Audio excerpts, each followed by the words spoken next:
Today I'm going to share with you the stories and the essence and even why the colors or what the colors are here in Pantopia, to kind of give you a reference as to what we're building and what you can expect as a guest when you come back and visit us when everything opens. So Pantopia is actually located in the heart of Busch Gardens and is physically in the center of the park. And so we wanted to make sure that we came up with a story and a sense of place that reflected the fact that our guests will pass through Pantopia throughout their day and throughout their adventures around the world, everything from Jongala to the Congo to Nairobi to Cheetah and Egypt. And they can always come back here and reference Pantopia because it's the melting pot of all the stories of the animals of Busch Gardens and the stories of the world around us. And in Pantopia, you simply have to walk through the gate to unlock the mysteries of the world around you. And that phrase and sentence will actually be located on the entry portal to the land itself. So Pantopia is a made-up place. It doesn't exist on Earth. It only exists here at Busch Gardens, Tampa. And for the first time, the guests will have a chance to explore it and explore land in Busch Gardens in sort of a new way. Of course, we're anchored by a major attraction, Falcons Fury, 335 feet, face down, super intense. Nothing says Busch Gardens like that ride. But also Busch Gardens is about learning and discovery and experiences you can have with your families. And so the balance of the land, which includes new retail, new shows, new culinary offerings never before at this park, and also a refresh on the rides that are inside Pantopia, will give a full brand new world for the guests to explore outside of just Falcons Fury. So it's really something for everybody here at Pantopia, which is very important to us for our guests to have a great time. All right. Other little fun details that you'll notice is that the influence of colors, that all comes from nature, spices, and vegetable markets. Quite in fact, a lot of these color palettes were picked from photos that I took at a farmer's market in Orlando and one down here in Tampa one morning about 8 months ago. I'm taking photos of all these, like, this is our color palette for our attraction. And that's really how it was born. Everything's born out of the essence of the earth and influenced by nature itself. You'll also notice, strangely, inhabitants of Pantopia. So Pantopia is a place for travelers from around the world. They can come here, they can take rest, they can take pause, and all they ask in return for refuge is to share the stories of their travels and to make art about their travels. So art is a really important part of Pantopia. And I'll show you how ordinary objects can become art once we go inside. The original founder of Pantopia, well, he arrived dramatically via hot air balloon. So he's right here. And he left his balloon on this gate. And this gate is called the Key Gate.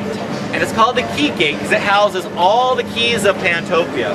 And when travelers come here, they can simply take a key and open any door they'd like and stay as long as they wish. Keys also unlock the stories of our planet. So it's really a good reference point for the overall attraction in the land, are keys. And doors as well. So throughout Pantopia, you're going to see a series of brand new doors built into the attraction and the land itself. There's actually 5 that go in the space that we're standing right now. And these doors house the permanent residents of Pantopia, and they all tell individual stories as well. Out front, before we go into Pantopia, these doors tell the stories of things that you need to come and go. So we have the Navigator's door, we have the Tea Master's door, we have the Key Master's door, and we have this weird door over here that's operated and owned by some guy that's obsessed with elephants for some reason. And that's because the elephant herd keeps coming by every morning and every night right by his door. So he collects all things elephant, which is kind of cool. And it references back to the adjacent animal habitat that were nearby. So with that, we're going to go inside and take a look at the next stop, right inside of the Key Gate into Pantopia. And then we can go inside the retail building for some sit-down where you can touch and feel and explore the real textures and colors of Pantopia as well, okay? And we're going to pass by the ride. It's going to be very exciting for a second, then we're going to leave the ride, all right? So just take a photo, but you'll do the ride later, okay? There you go. Off your gear, the way that you came to Pantopia, and we call it the transportation hub. So here, in this space between the Key Gate and Falcons Fury, is a brand new development space.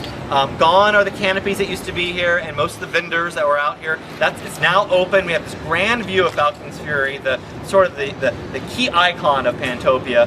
But along the way, this great approach, this great promenade up to the ride, are the leftovers of all the transportation devices that people use to come to Pantopia. So we have hot air balloons, we have tuk-tuks from Thailand, we have rickshaws from Indonesia, and we have a plane from Antarctica. So there's all kinds of great influences here, and all the art is based off of transportation. So we have planters made out of bicycle wheels.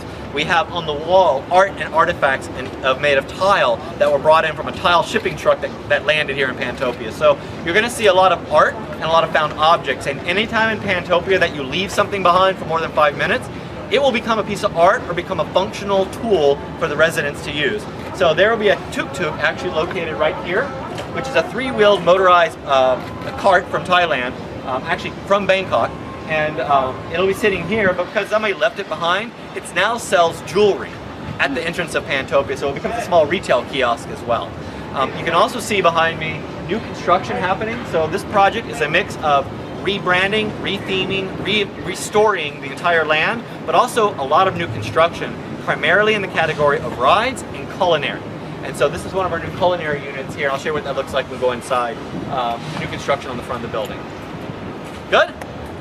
Questions? You'll have ride time. I'll answer. I can do ride questions, but you'll have it. Yeah. I can't help but notice that key you have around your neck. Yeah, that's my key to Pantopia. Will those be for sale?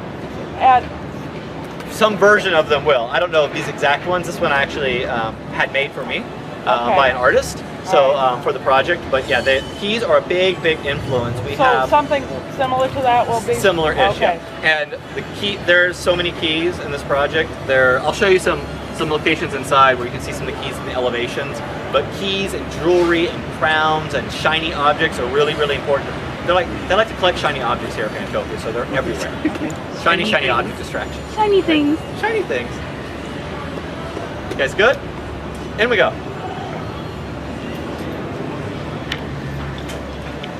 Space used to be. So if you guys want to sit down and get comfortable, we can, or you can stand, whichever you prefer. We'll get going here. So we're actually standing, a lot of this project, it is a brand new land here at Busch Gardens, Tampa, but it does include remodeling and repurposing and reusing facilities that we had that weren't really, just kind of reimagining the facilities themselves. So this used to be a gift shop. It also was a preview center for Christmas Town at one point, so it's been a lot of things in its life. So it is actually now the central mercantile for Pantopia, and it's got a really cool story. So Pantopia has books and novels of stories and legends of people that have come to this place and settled down and have come for anywhere from 1 hour, like our guests might spend, up to 20 years, like some of the permanent residents. And one of the permanent residents of this store is Akbar. So you guys might recognize the name Akbar. He used to operate a tour company down in Egypt, which did not do well at all. And no one was having it, right? No one liked it. No one wanted to go on his tours.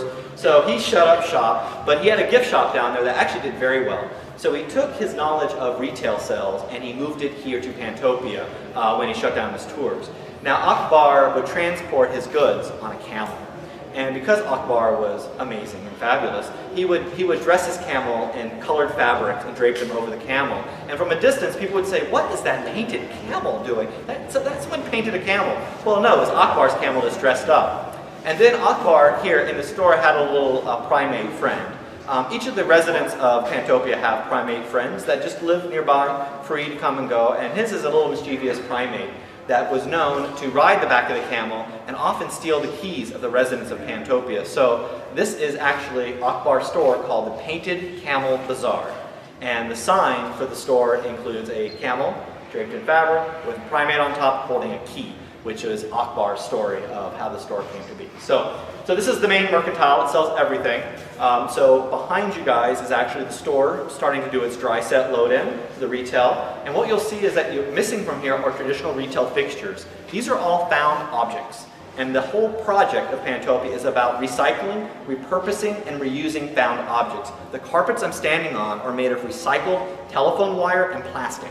But they represent prints from around the world, but they're actually made right here in America.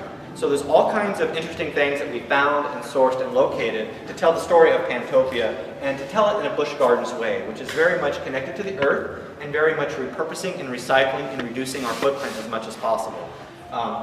So now I'm going to actually run through some of these storyboards behind me and some of the pieces and parts. But what you're looking at behind me are actually the real props and the real artifacts that will be part of the Pantopia story on the outside in the realm itself.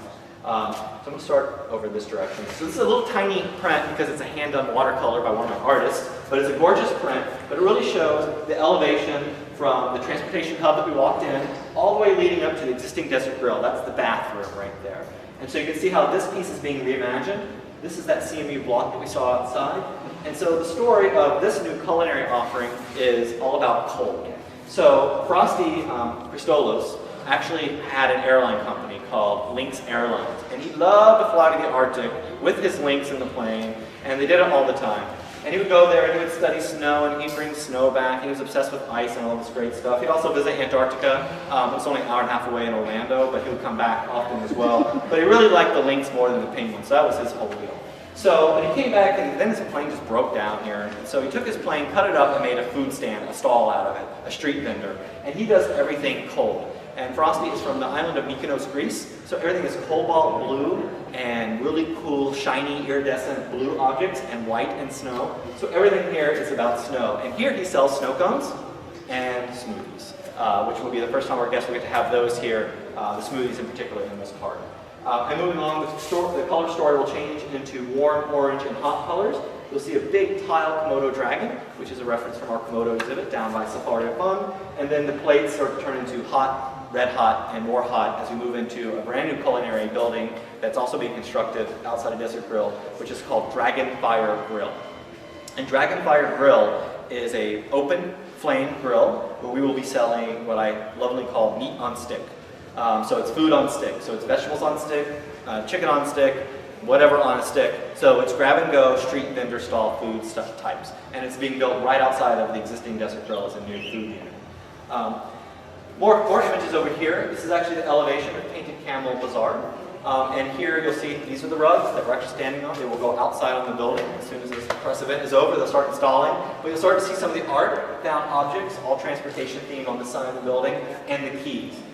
Keys are a big influence in every design of Pantopia. There are keys that are 3 feet tall, and there are keys that are 1 inch tall. Little tiny keys. And they all open, the keys are everywhere. And also jewelry. All the buildings of Pantopia are decorated and jeweled with tiaras and crowns and all kinds of interesting things. So, and big shiny objects, which are always fun. And you'll see these here on the tops of the buildings going in.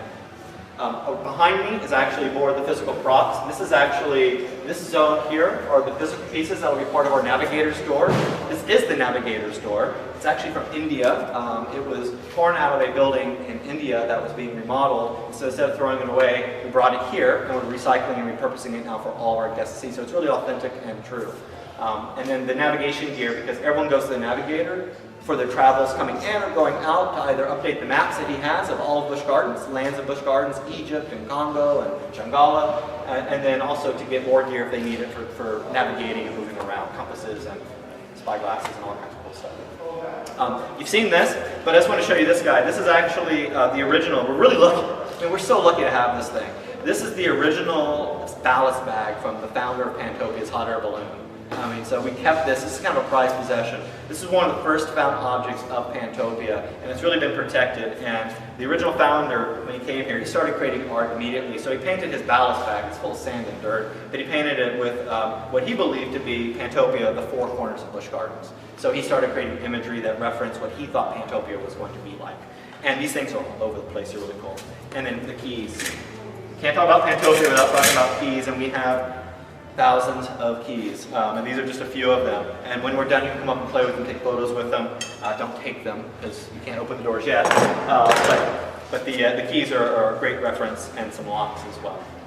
Just around the corner, the last bit here, this is a flavor board. So just to kind of show you the design process, this is actually used for this interior of Akbar's Painted Camel Bazaar. And so we started on this retail unit about a year ago. We started sourcing and finding all the pieces you see inside the retail store. So we're displaying and retailing on found objects from all over the world instead of metal fixtures that you would typically find. And then that's kind of the influence of how we kind of got to that design, and some more renderings you can get closer and look at it. And this is the West Gate. So there's 2 gates into Pantopia. The first is the Key Gate. This is the West Gate. The West Gate is actually already started to be painted, so you'll see when you go outside. But coming are all the prayer flags of all the animals of Busch Gardens.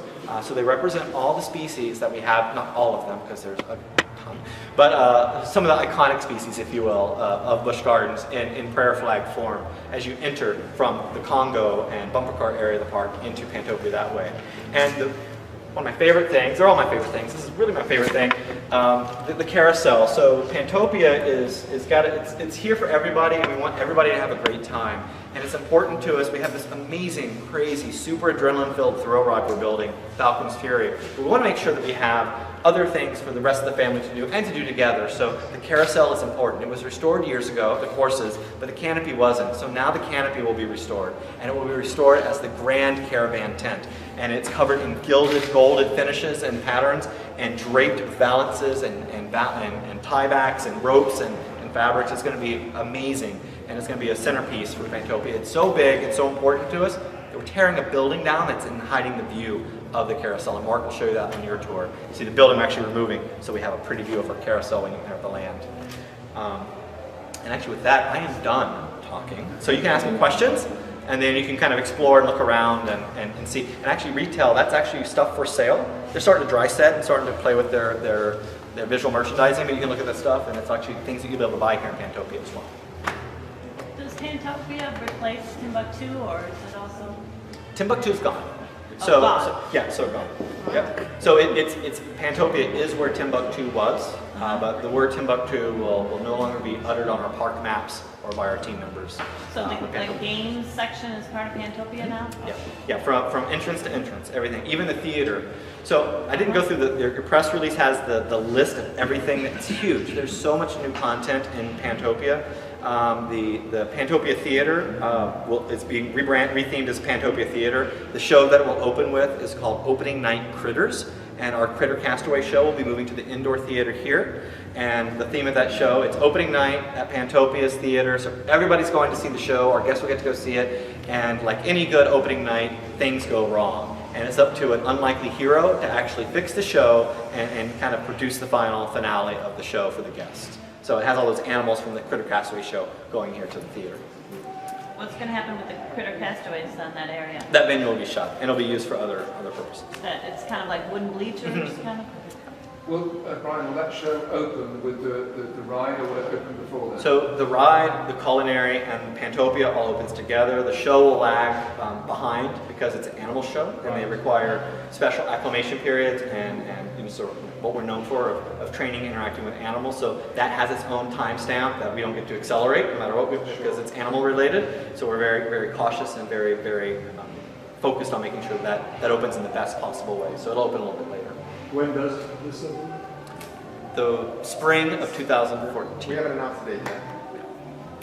The other rides that you have here, the Looping Starship, your Wild Mouse and the Scorpion, are they slated for any type of rehab, repaint, retheme, rename? Scorpion and the Serpent, no.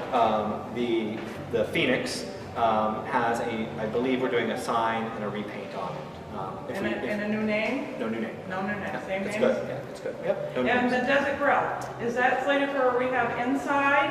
Not inside. Just Not the outside. inside. Inside's in great shape. And, no, it is, it's beautiful. And how about the menu, staying the same? Staying the same. Yep. And when you get it close, this is the artwork for the current Desert Grill. Don't get excited about the name. So we do these renderings years out, so names change constantly. So we put Feast Hall on here because it was a funny jab at Virginia, their fest hall, because we can be funny, but that's not the real name. So but you can look at that as the real paint color, and that's probably one of the striking buildings in the whole land. Is it still going to stay the Desert Grill? It'll change names. Yeah, there'll be a show in there, all the same programming. Okay. Yeah, but but it's just going to change name. it's going to change the Thank you. change the copy out on the side. But what's the name going to be? We haven't picked it. Oh. That's the one name we haven't picked yet. Thank you. Of all the names, we have one left. When was the last time Busch Gardens created a land? Jungala, I believe, is our last really true land. Safari of Fun as well is a great one. Okay. Yep. Is Busch Gardens still on the same pattern as it was a number of years ago? I was looking at the opening something with regard to animals, entertainment, or rides, one each year. Yep. We typically will. This is considered a major expansion for the park, Pantopia, with the big piece of ride gear included as well. And you'll see our history and cadence over the past 6 years, and really the history of the company has been these majors every 3 or so years.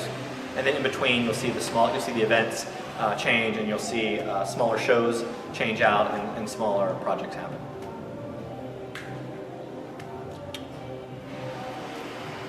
Anything else? Yeah, go ahead. Ask all you want. Question. Water features. And will there be any water fountains, ponds, streams? Yes, there's one new one, and it's not in these images, but it's the lizard fountain, and it's actually a mosaic lizard that's spitting water, and it trickles down these silver platters, and it's right outside this building, in fact, at the transportation hub. Yeah. And then there's a new place being built that we call the Oasis. It has no sign, but Mark will show you, there's a restaurant that's being removed, and we're replacing it with shaded, covered seating area. And then there's another shaded area that's called the sitting place that Mark will show you. That's our beer garden. Wait till you see the rendering, it's so cool. Yeah. And other than the new animal show coming to the theater, will there be any animal habitat? No new animal habitats. Okay. Did you say beer garden? Yeah. Can you talk about that a little bit? Mark, in the next tour he'll do it. I don't take away. Yeah, but he'll show you where it's going and show you the renderings of it. But there's a big culinary building that's being remodeled and turned into a pretzel bakery called Twisted Tails Bakery, and Mark will show you that. And outside, that sells craft beers and imported beers and homemade pretzels straight from Virginia Park. That recipe and that chef. And then the outside there is a beer garden. You can sit in the shade and drink your beer and eat your pretzels, which is one of my favorite things to do in our Virginia parks. I'm glad we're doing it here. So, not free beer though. Don't get excited. This is good imported stuff. It's good.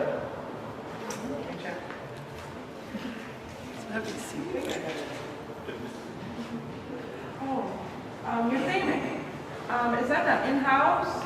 Do you use subs for that? Oh yeah, good question. So we do all the above. So this project, I serve as the creative director for it, and I hired 5 freelance designers that worked on the project. They're all local in Tampa and Orlando. I'm based out of Orlando at the corporate office. And so they did these renderings and the drawings. The props are all being procured by what I call the prop master, and him and his team actually go and source and pick. It's called picking all these objects from around the states and imported when they need to be imported, and then they prep them, ship them here for installation. So it's all done mostly through freelancers. The large paint work that's being done outside is through a general contractor and a theming contractor that's doing the work for us on big buildings, doing all the painting. That's subbed out. That's subbed out, yeah. Prop installation subbed out as well. The actual mechanically attached unit. So we soft set, it's called a soft set. So we'll do this sort of thing, and then they'll come back and take photos, they rip it all out, and they screw it all together, and so that it'll last out in the parks. This is for you guys. This is not really one of the soft sets. So that's really good. That's really spreading it out through the economy here. Mm-hmm. Yeah, and I'm very much a locavore in how I think and how I design as well, and the teams we put together. So we try to keep it as local as possible. You probably heard me say that before in other projects, but I like that because it cuts down transportation and gas and traveling airlines, and we get better service, and we just find there's local talent in Florida that's unbelievable. Yeah, and artists, fantastic. The artists in Orlando or in Florida are amazing. LA has great ones too, and there's some other ones, but I love our Florida artists. They're tremendous. This art here is done by one of the veterans of the industry who's worked for a lot of the companies that you know, and you've seen her work all over this state and all over the globe. So she's fantastic. Last question, I promise. You can put Cindy White's name in there. I love her. Last question. I was just curious to know if you were going to have any type of street performers throughout the day, like you do in other areas in the park. I don't. Stilt walkers or anything. I would like imagine that it should match up with what you're used to seeing from this park for atmosphere entertainment. Cheetah had it for when they opened for their first year or two, and I would believe here too. But there's a lot of entertainment. This land has 2 show venues. It has tons of culinary now, brand new shopping. I don't know how many ride counts we have, and the kids' rides are all coming back. They're all transportation themed, so they pick up the transportation theme of the hub. There's airplanes, motorcycles, and trains. They'll be kind of cleaned up. Yeah. Those will all be back. So there's like hours of content and entertainment in Pantopia. It's a big deal. And then the games all stay. Well, some of them are going away, but they'll all be here as well. When was the concept launched for you? The ride started about 3 years ago. That's The idea. I mean, yeah, the idea. The ride started it, and then once we sighted the ride in the park and we decided we wanted to go, then it spread out. You'll see that from our company often. You'll see us do an attraction and then sort of like just kind of go ahead and finish the rest of the areas around it. We do a lot of that in SeaWorld California and SeaWorld Orlando as well, in Virginia. So it's kind of a cadence that we like to have. It's like build the big thing and then fix the land around it, because it will help entertain all the guests that come that might not want to go on a ride. 3 years ago, you said? Yeah, 3 years ago for the ride. Pantopia has been active for about a year-ish. So I was finishing Antarctica doing this. So. Guys, we have just a couple of minutes before we have to head back to the front and switch onto the next part of the tour. Is this the central retail outlet, or will there be other retail stores? This is the main indoor retail outlet, and there's little kiosks around, like the tuk-tuk outside that will actually have a jewelry salesman in it. Yeah, and there's like smaller, but it's really about street stalls and casual shopping. You see this place, this is super casual. Yeah, you just look at the fixtures around, and you can touch and look at stuff all you want. If you guys want to come up, you can touch it. You can take photos of keys. What do you guys think? Like it? Extremely clever. Kind of taking it up to another notch, another level with the theming and the backstory, unlike what we've done before. Is everybody good? Need anything? Yeah? You got me? Yep, we're good. Well, welcome to the Falcons Fury job site. I'm Jeff Hornick. I'm the Director of Design Engineering here. I'm also the project manager for the Falcons Fury project, as well as the Pantopia realm. So I'm really excited to have you guys here to talk about this big, huge tower behind me. So Falcons Fury is the nation's tallest freestanding drop tower, 335 feet tall. So to put that into perspective, if you see SheiKra out in the background over there, SheiKra is 200 feet tall. Add the Windcatcher Tower for Cheetah Hunt on top of that, and then you add our Air Grover roller coaster. This is still taller than all of those combined. So anybody who's been on SheiKra before, you know you get some great vistas and views, but this one's even going to take it up to another notch. You actually look down on SheiKra for this ride. So you'll be able to see downtown Tampa, you'll be able to see Clearwater, St. Petersburg, Orlando, Miami, you know, you'll be able to see for miles and miles away. So not only are we going to take you up close to 300 feet above the earth, but then we're going to do something that no one else has ever done before. We're going to take your seats and we're going to rotate you 90 degrees straight down. So you'll be looking with nothing below you, nothing above you. So it'll be a very unique, dynamic experience. I like to say that it's very close. It's the closest experience to skydiving without having to set foot in on an airplane. So just to give you another better idea, so these are one of the ride seats that we have. So once you get in, you strap in. We have 32 of these seats in a ring. You will slowly ascend to the very top. You'll get some great views as you're going up to the top. It takes a little bit, about a minute to get to the very top. Once we get up to the top, then these seats themselves will rotate. So anybody who's been on the Manta roller coaster before, has anybody been on that? So it'll be very similar to that experience where you'll just tilt your seats back and you'll just be looking down at the earth. So that's going to happen immediately. that'll happen once you get up to the very top. Yeah, but as soon as you get to the top, we'll tilt you. But we're not going to immediately drop you. What we are going to do is we're going to hold you up there. And we're going to have a randomizer sequence up there. So you're never going to know when it's going to drop you. Like if you ride on SheiKra, you can kind of count down in your head how long it's going to be till it drops you. This one's going to be different every time. It may hold you up for 2 seconds, 5 seconds, 10 seconds, however long we want to hold you up there. The only thing you're going to hear is your heartbeat. So as we hold you up there, we'll drop you, we'll let gravity take over. You'll fall 60 miles per hour before you hit the brakes. So when you hit the brakes, it's 3.5 Gs. But the experience as you're falling is really similar to skydiving. So as you're skydiving, you know, you've got your arms out and you're flying down. But before you hit the ground, you take your parachute out, right? So you let your parachute go and then it kicks you back into your seated position. So this will be very similar. As you're falling, you'll tilt back to the seated position as you're still dropping before you hit the brakes. So it'll be a very dynamic experience, unlike any other drop tower in the world. So falling, falling, falling, tilting, and then hitting the brakes. What actuates the tilt back up? So if you look at the drop tower, you can see those white fins going up the tower. We've got brake fins and we have pre-brake fins. So the ones that go a little bit higher are pre-brake fins. And what that does is that gives you a little bit more force than gravity to actually rotate the seats back as it's falling down.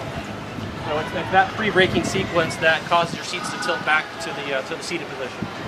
So from that point on, we've got the mag brakes that slow you down, 3.5 Gs to bring you back down to earth.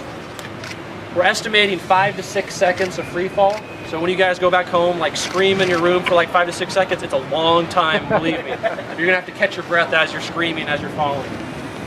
So as you're falling, come back down to the ground. The whole ride experience from getting onto the ride to leaving the ride is about 2 minutes long, a little bit over 2 minutes actually. So you'll be, like I said, we'll be batched in groups of 32. The queue building behind us is that wood structure. You'll enter from the left side, queue, and then you'll enter into the pre-batch area on the right side. And then you'll enter into the space on the right and on the left of the tower. You'll be batched in groups of 4, and each one will be behind a gate system. Those gates will open, you'll get onto the ride, and then you'll exit towards our new painted camel bazaar building over there. Are you anticipating that it will be one of the most, it will attract the longest queue of any ride here? The longest queue, the longest wait time for any ride? Yeah, I mean, it's the estimate that we have for the hourly capacity is around 800 people an hour. Right. So we expect to have a pretty good queue of people on the ride. Right. Now, this ride being so large and intense that there's not going to be everyone in the family who's going to want to ride, right? The kids and the grandparents may want to kind of hang out. So that's one of the main reasons that we have the Pantopia opportunity here. So if you don't want to ride, you'll be able to watch your loved ones be on the ride, but then you can go get a pretzel, or you can go buy a snack, or just hang out and just explore around Pantopia. So not only do we have the cool ride for all the thrill seekers out there, but we got this great realm for the non-riders as well. Do you know from how far away you can see the tower? From how far away you can see the tower? It's probably a loaded question. It depends on where the elevation is and where you're at. I know you can definitely see it from certain vantage points in St. Petersburg. Right. And I know from downtown Tampa, if you're able to get to some of the taller skyscrapers there, looking over, you'll be able to see it as well. How tall again is Shikra? Shikra is 200 feet tall, and this one's 335 feet tall.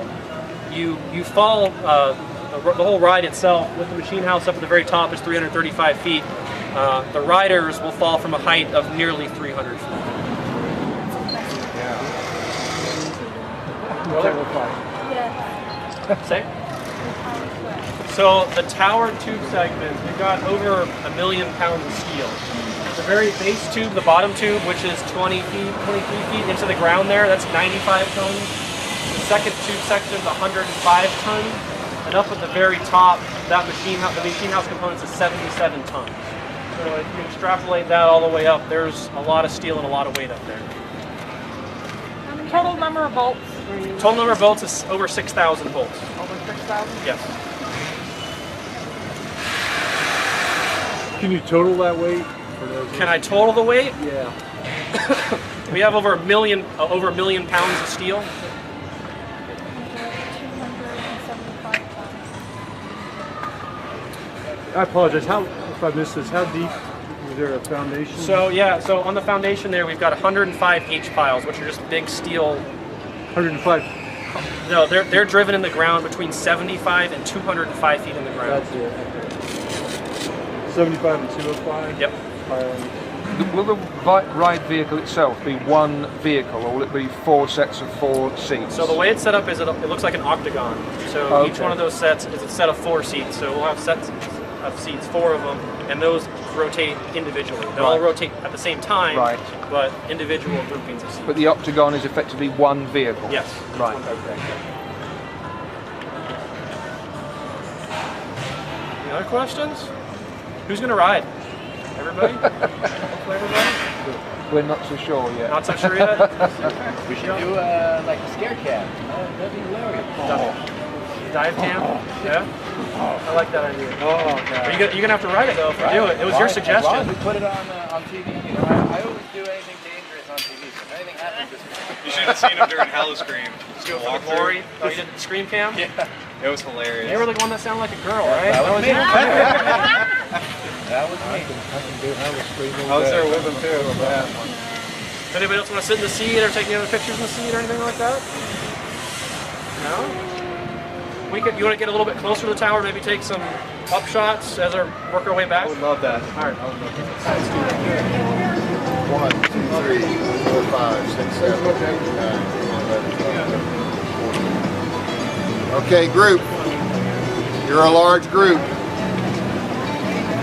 We're going to go into Pantopia. We need to stick together. Now, if we watch out for each other and use our training, we'll be fine. So, don't fall behind and don't let anybody else fall behind. Okay, I haven't lost anybody yet. So we're going to go in through the key gate, which will have a series of keys hanging from the chandeliers. And what do those keys open? Not sure.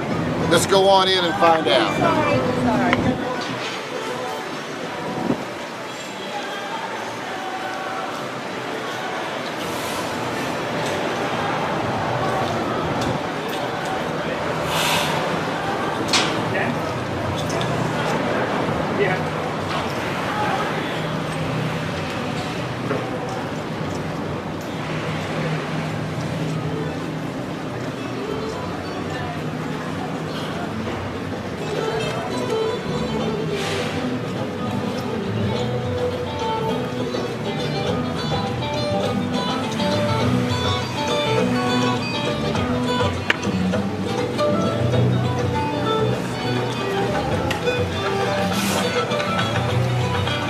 I'm not sure about you, but I've journeyed quite a distance and I'm hungry and thirsty. So behind us, we're building the Lynx Tree, where you can get a smoothie and get refreshed. But what's that smell? I smell something cooking, so let's go find out what that is.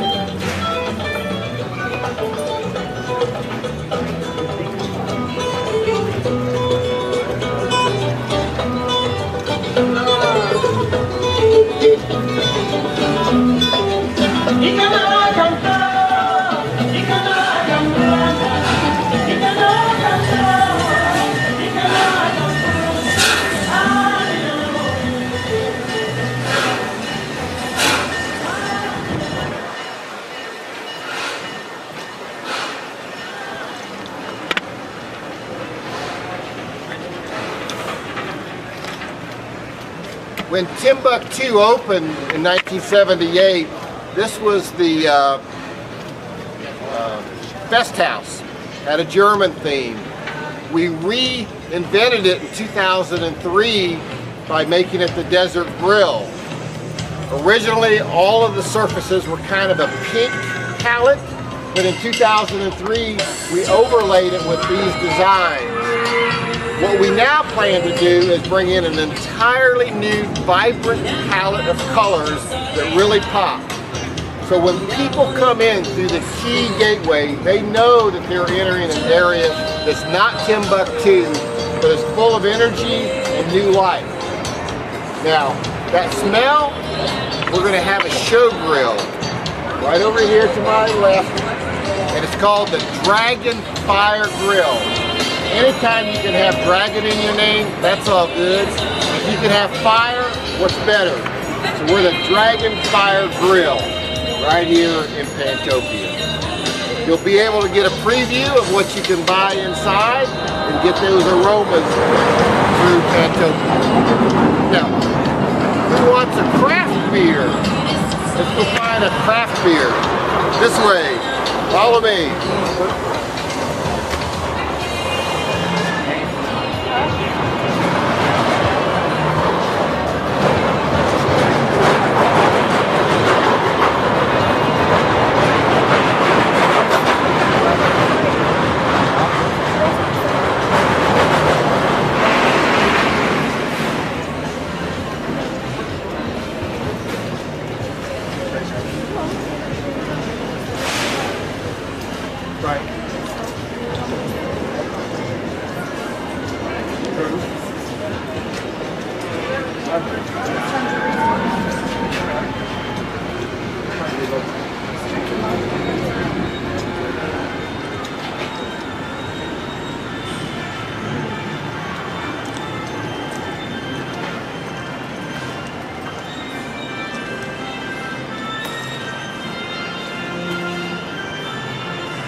little more, there's more people behind you.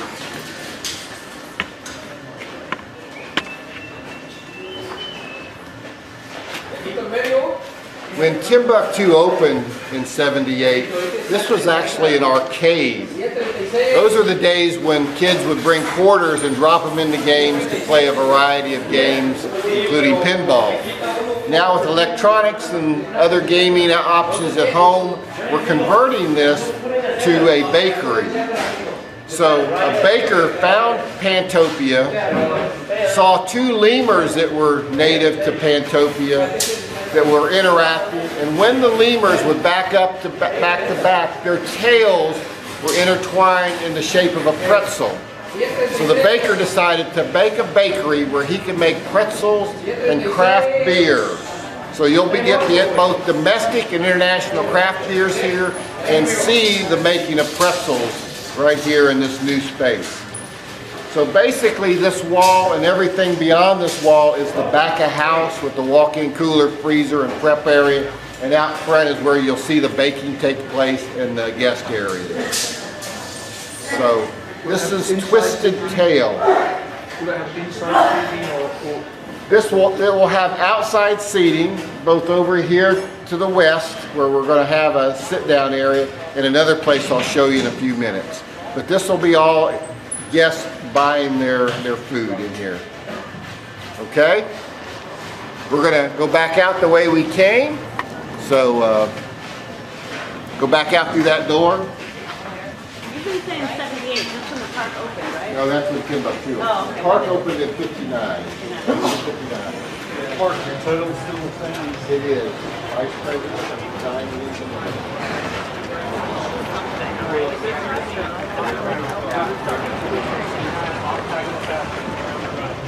Sit down. It'll pull you up to the very. We're going to go out this gate. Stick together and watch out for each other. Rotate your feet, we can get you up to the top. So you're looking straight down, up to the bottom. Then, just to do another take it on the other side.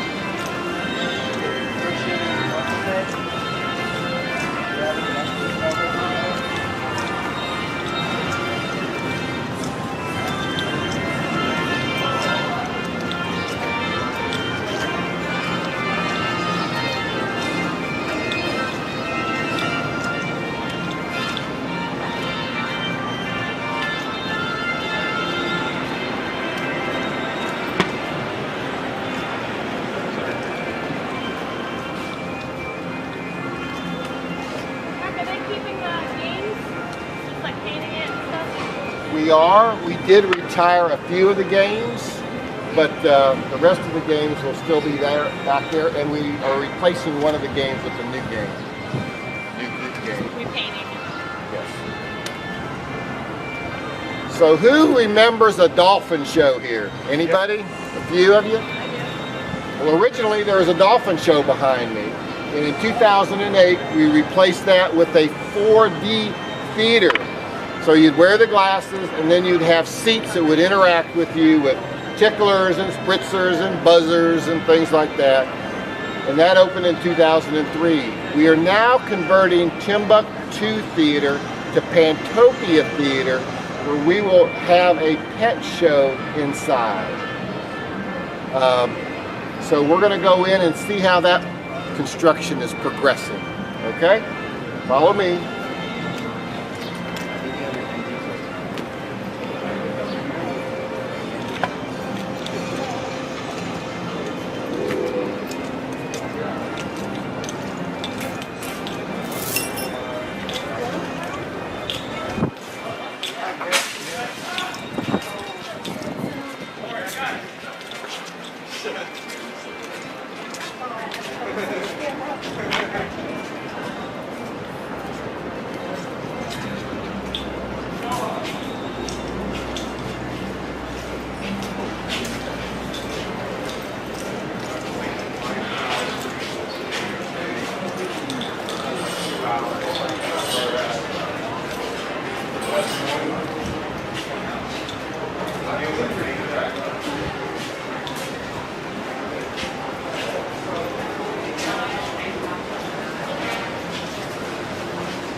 1959. 1959.